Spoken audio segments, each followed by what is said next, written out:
Hello mga kayamers, flex ko lang ang aking my own version of spaghetti.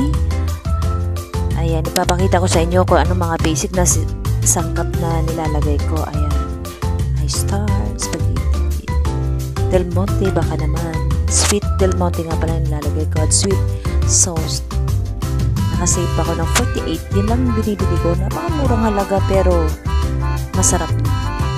Habang nagpapakulo ako ng spaghetti noodles, ayan, ipapakita ko muna yung mga ingredients na basic na nilalagay sa spaghetti. Del Monte, baka naman. Ayan. Kailangan sweet kasi ganun kasi ang Pilipino, sweet kailangan. May mga kanya-kanya tayong version ng spaghetti. Ayan, habang luto na nga pala ni spaghetti noodles ko, ayan, titimpla na ako. Unang-una sibuyas. Yun naman talaga usually, sibuyas ang nilalagay para daw hindi masunog. Pangalawa, bawang. At yung mga ingredients ko na may ham, may hotdog, at may corned beef. Yun ang mga ipapakita ko sa inyo na usually ginagamit ng spaghetti sauce. Yung iba hindi ko na na-videohan.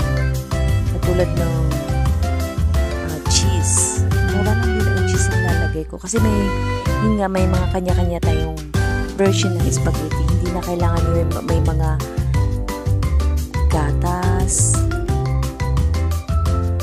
Ayan, ihalo ko na yung spaghetti noodles.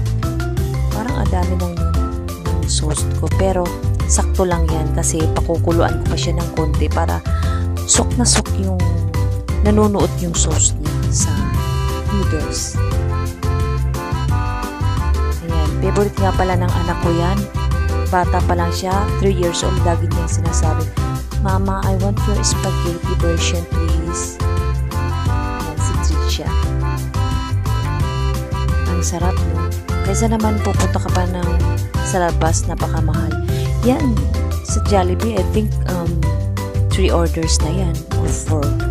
Konti na lang ang spaghetti mag-order ka sa Jollibee.